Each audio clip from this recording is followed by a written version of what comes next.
मानसी सुदर्शन, आप देख रहे हैं सिटी न्यूज। आप सभी दर्शकों का करती हूँ स्वागत। अब बढ़ते हैं खबरों की तरफ। भारतीय किसान यूनियन ने भीषण गर्मी में बिजली कटौती व विभिन्न समस्याओं को लेकर मासिक पंचायत की।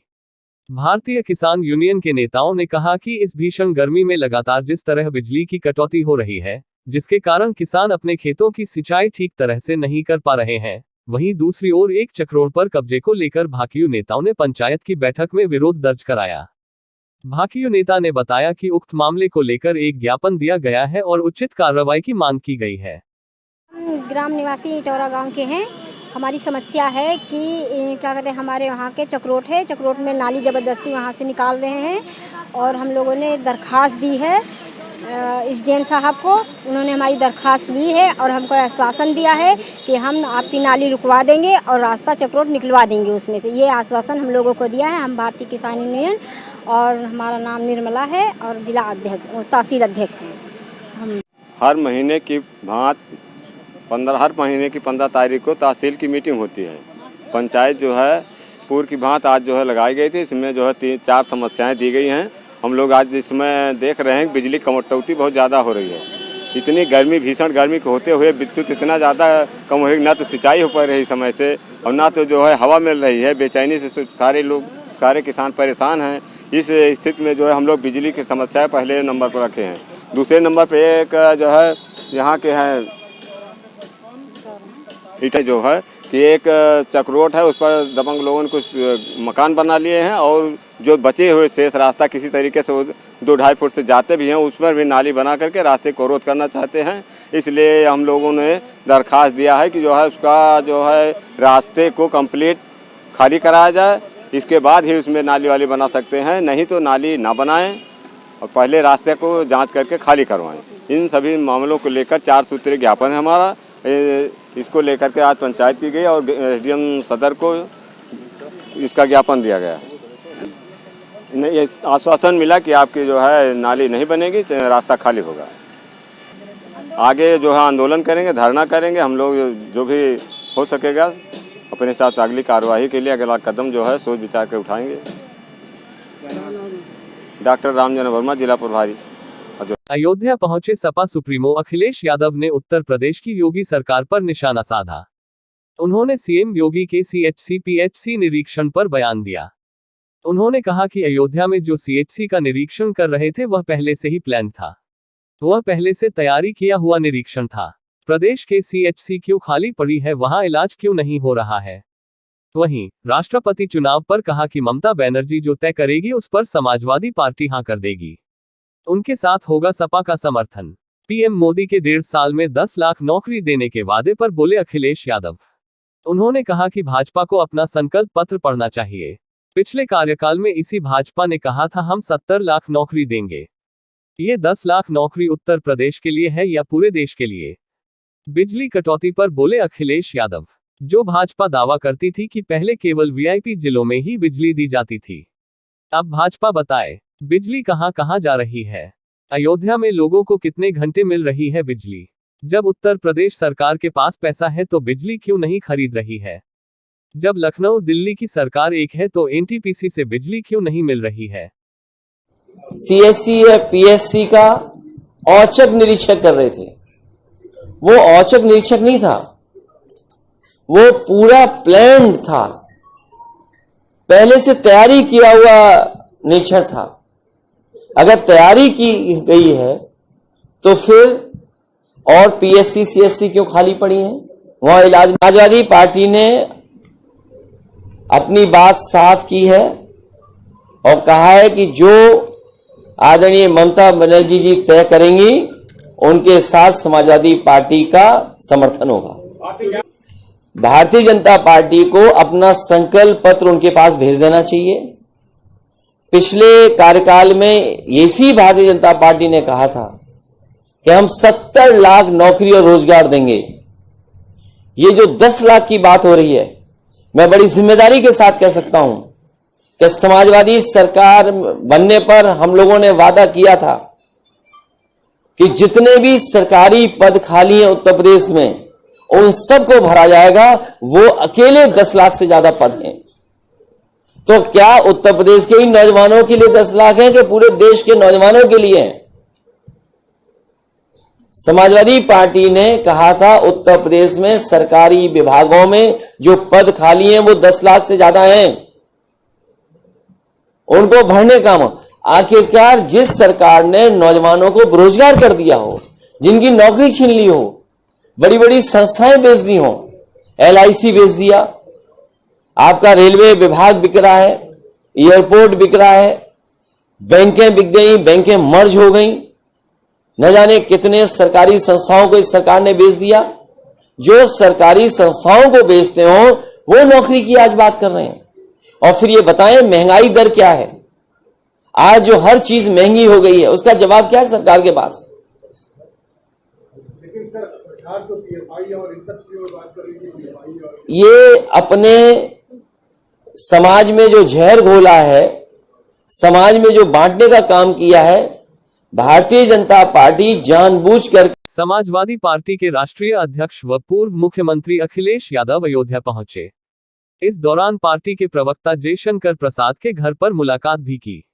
मुलाकात के बाद मीडिया से मुखातिब होते हुए पूर्व मुख्यमंत्री अखिलेश यादव ने आरोप लगाते हुए कहा कि अगली बार जब भी खत्म चलेगा मैं सदन में भ्रष्टाचार की कई चीजें कोट करूंगा कि किस तरीके से फर्जी मुकदमा नामजद या सूची बनाकर पुलिस वसूली कर रही है। तो वहीं उत्तर प्रदेश की कानून व्यवस्था पर आरोप लगाते हुए कहा कि अभी मैं जब अपने एक कार्यकर्ता के घर जा रहा था तो मैंने देखा पुलिस सांड को हटा रही थी, जबकि पुलिस का कार्य कानून व्यवस्था देखने का है और जिलाधिकारी सहित तमाम अधिकारी लगे हैं भूसा इकट्ठा करने के लिए। और जिस सरकार ने किसानों का गेहूं नहीं खरीदा वह अब भूसा इकट्ठा कर रहे हैं और धान की तैयारी है ही नहीं। कम से कम सरकार ने गेहूं नहीं खरीदा है तो धान की तैयारी कर ले, कुछ माह के बाद धान की खरीद होनी है। अगर जिलाधिकारी भूसा इकट्ठा करेंगे और पुलिस सांड हटाएगी तो सरकार से क्या उम्मीद रखते हैं? जनपदों में कई स्थानों पर चलाए जा रहे बुलडोजर को लेकर आरोप लगाते हुए कहा कि योगी का बुलडोजर को संविधान और कानूनी ही रुकेगा और जिस घर पर बुलडोजर चलाया है उस घर में पहले नगर निगम के टैक्स दिए जाते थे तो आखिरकार सरकार टैक्स क्यों लेती थी? और कहा कि कागजों में यह बातें हैं जिन पर आरोप है उनके नाम पर घर ही नहीं था, उनकी पत्नी के नाम पर घर था। अब सवाल यह है कि सरकार क्या अपनी गलती स्वीकार करेगी और क्या जिस अथॉरिटी ने उस पर बुलडोजर चलाया है वह क्या घर बना कर देंगी? एक बात साफ है, जो सच्चा हिंदू होगा वो किसी धर्म के खिलाफ कुछ भी नहीं कह सकता है, न ही किसी का अपमान कर सकता है। उन्होंने कहा कि कहीं पर भी यह सरकार बुलडोजर चला देगी, बुलडोजर रुकेगा और उम्मीद है कि कोर्ट से न्याय मिलेगा। अभी अगली बार सदन चलेगा, मैं सदन में कई चीजें भ्रष्टाचार की कोर्ट करूंगा कि किस तरीके से फर्जी मुकदमा नामजद या सूची बना करके पुलिस वसूली कर रही है। अभी जब मैं आदरणीय जयशंकर पांडे जी के घर जा रहा था मैंने देखा पुलिस सांड को हटा रही थी। पुलिस का काम है कानून व्यवस्था देखने का। और आपको मुझसे बेहतर पता होगा, जिलाधिकारी और तमाम अधिकारी लगे भूसा इकट्ठा करने के लिए। जिस सरकार ने गेहूं न खरीदा हो, किसानों का गेहूं नहीं खरीदा गया, अब वही भूसा इकट्ठा कर रहे हैं, बताइए आप। और धान की तैयारी है नहीं, कम से कम सरकार ने गेहूं नहीं खरीदा है तो धान की तो तैयारी कर लें, कुछ महीनों बाद धान की खरीद होनी है। तो अगर जिलाधिकारी भूसा इकट्ठा करेंगे, पुलिस सांड हटाएगी, तो आप क्या उम्मीद करते हो सरकार से? तो टॉलरेंस की पॉलिसी, क्या घटना होने के बाद जीरो टॉलरेंस है? यहीं पर अयोध्या में 5 साल की बेटी के साथ जो घटना हुई, मैंने पिछली बार भी कहा, फिर कहता हूं मैं, 5 साल की बेटी के साथ जिस जगह पर हुआ, क्या यह सरकार उस पर बुलडोजर चलाएगी? और इसी शहर में जहां पर हमारी गंगा जमुनी तहजीब, भाईचारे की तहजीब को खत्म करने के लिए धार्मिक स्थानों पर न जाने क्या चीजें फेंकी गई थी, सरकार के पास सब नाम है, क्या उनके ऊपर बुलडोजर चलेगा? जिन लोगों ने शांति भंग करने की कोशिश की हो, साजिश की हो, षड्यंत्र किया हो कि हमारा भाईचारे का ताना बाना खत्म हो जाए, टूट जाए, वो सब पकड़े गए, पुलिस की जानकारी में सब कुछ है। क्या उन पर कार्रवाई हुई कोई? क्या बुलडोजर चला उन पर? इसलिए सवाल यह है कि बुनियादी चीजें वैसी की वैसी हैं, न डीजल न पेट्रोल न जरूरत की चीजों की महंगाई कम हुई है, न नौकरी न रोजगार मिल पाए हैं। आज भी कारोबार जिस तरीके से चलना चाहिए नहीं चल पा रहा। इसलिए समाजवादी पार्टी लगातार जनता के बीच में रहेगी और जनता को जागरूक करती रहेगी। ये भारतीय जनता पार्टी का बुलडोजर को संविधान और कानून ही रोकेगा, और जिस घर पर बुलडोजर चलाया है उस घर में पहले नगर निगम के टैक्स दिए जाते थे, तो आखिरकार सरकार टैक्स क्यों ले रही थी?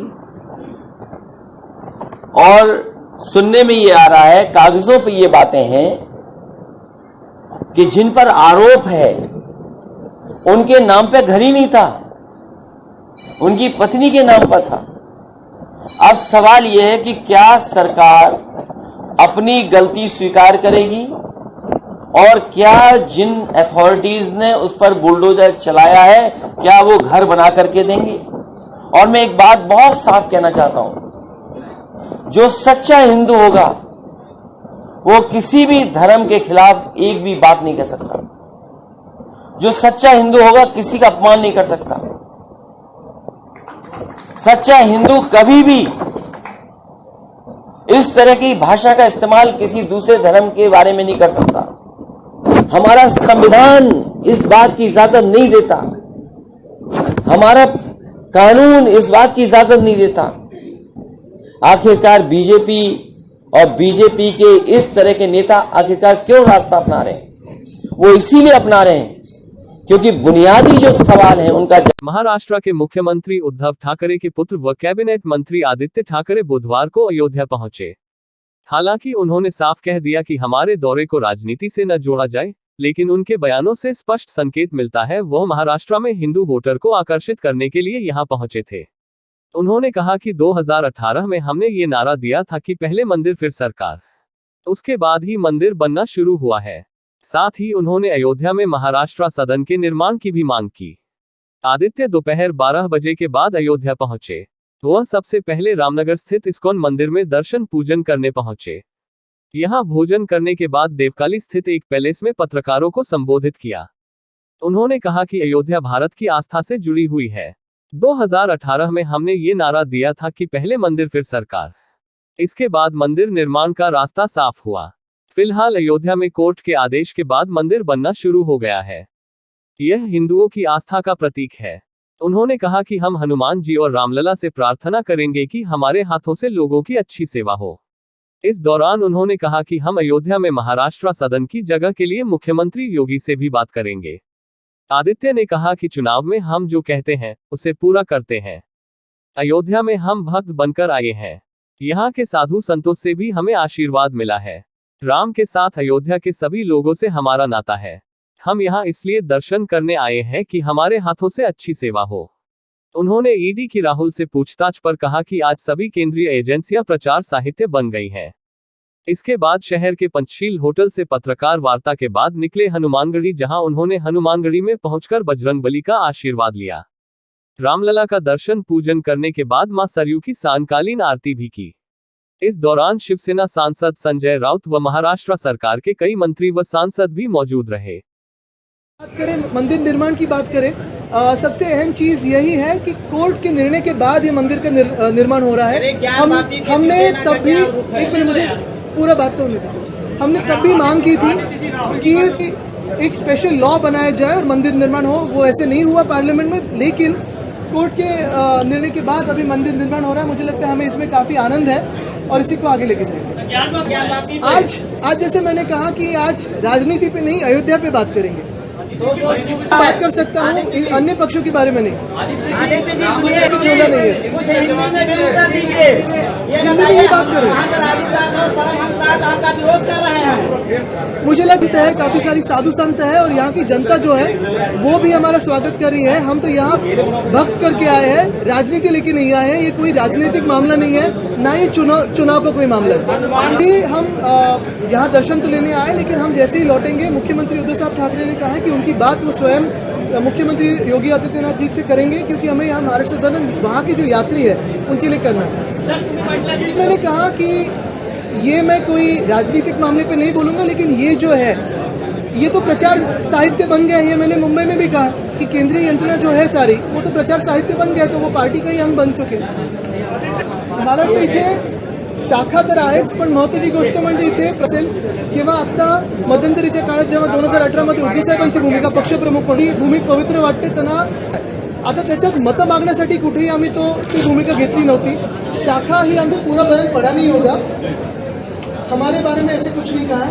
उन्होंने कहा है उत्तर भारत में सुनने की क्षमता रखिए, जो दुर्व्यवहार किया जा रहा है सभी है, अभी उनसे बात करी है, अच्छी बात हुई है और उन्होंने स्वागत तो किया है, लेकिन हमारा नाता यहाँ से, यहाँ के लोगों से है और यहाँ के भगवान श्री राम से है। वो हमारे सबके दिलों में, भगवान श्री राम हो, सीता मैया हो, भरत जी हो, हनुमान जी हो, सभी हमारे दिलों में है। और इसलिए उस समय भी हिंदू सम्राट बाला साहब ठाकरे की जो भूमिका थी, या 2018 में पक्ष प्रमुख उद्धव साहब ठाकरे की भूमिका हो, या शपथ ग्रहण के बाद मुख्यमंत्री बनने के बाद पहले अगर कहीं आए हैं तो मुख्यमंत्री साहब यहाँ आए और दर्शन करें। तो हमने राम राज्य नारा दिया था, पहले मंदिर फिर सरकार।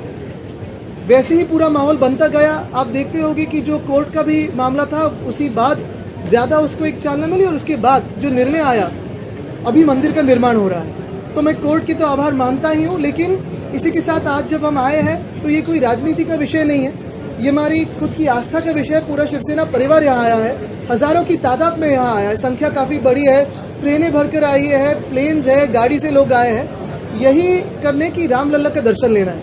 आज भगवान श्री राम का दर्शन लेते हुए यही हम प्रार्थना करेंगे कि हमारे हाथों से जो भी देश की सेवा हो, महाराष्ट्र की सेवा हो, लोगों की सेवा हो, अच्छी हो। सेवा भाव से यहाँ है। यहाँ आने के पहले मैं इस्कॉन अयोध्या भी होकर आया।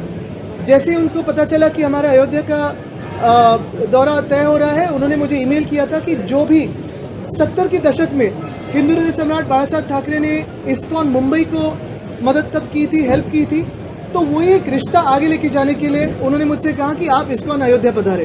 तो आज वहाँ जाके हमने महाप्रसाद का थोड़ा एक भोजन लिया, फिर यहाँ है, आपके दर्शन हुए हैं सबके। शायद माइक का प्रबंध इसीलिए नहीं किया है ताकि आपको हम जो बोल रहे हैं वो कम सुनाई दे और सवाल कम आए, लेकिन हुए। आज हम रामलला का दर्शन तो ले रहे हैं, हनुमानगढ़ी भी जाएंगे, लेकिन उसी के बाद मुख्यमंत्री उद्धव साहब ठाकरे ने हमसे यही कहा है, हम सभी से कहा है कि यहाँ के जो मुख्यमंत्री महोदय है योगी आदित्यनाथ जी, उनसे भी वो स्वयं फोन पे बातचीत करेंगे और खत भी लिखेंगे कि यहाँ अयोध्या में, इस पावन भूमि में महाराष्ट्र सदन के लिए जगह दे। महाराष्ट्र से काफ़ी सारे यात्री आते हैं, यहाँ तीर्थ यात्रा करने आते हैं, तो मुझे लगता है कि रहने के लिए कोई प्रबंध हो, इसलिए वो हम महाराष्ट्र सदन बनाना चाहते हैं। कि ये अवतार या पॉलिटिक्स यहाँ बोलना उचित नहीं रहेगा। शिवसेना का जो पॉलिटिक्स रहा है, जो हिंदुत्व रहा है, वो आप सभी को पता है। मैं हर बार यही कहते आया हूँ, हमारा पॉलिटिक्स सिंपल है, हमारा हिंदुत्व साफ है। रघुकुल रीत सदा चली आए, प्राण जाए पर वचन न जाए। जो भी हम चुनाव में वचन देते हैं वो पूरे करते हैं, चुनाव हो या ना हो, जीते हारे हम हमारा वचन पे खड़े ठहरते हैं। यहाँ हम राजनीति के लिए नहीं, हम हमारी आस्था की बात है। और दर्शन शपथ उद्धव साहब ठाकरे ने ली थी मुख्यमंत्री करके, तो हम सारे पूरे शिवसेना परिवार को लेके यहाँ रामलला का दर्शन लेने भी आए थे। बीएमसी चुनाव हो, कोई भी चुनाव हो, हर दिन चुनौती तो होती है। आज के लिए बस इतना ही, कल फिर मिलेंगे इसी समय इसी चैनल पर। अब हमें दीजिए इजाजत, नमस्कार।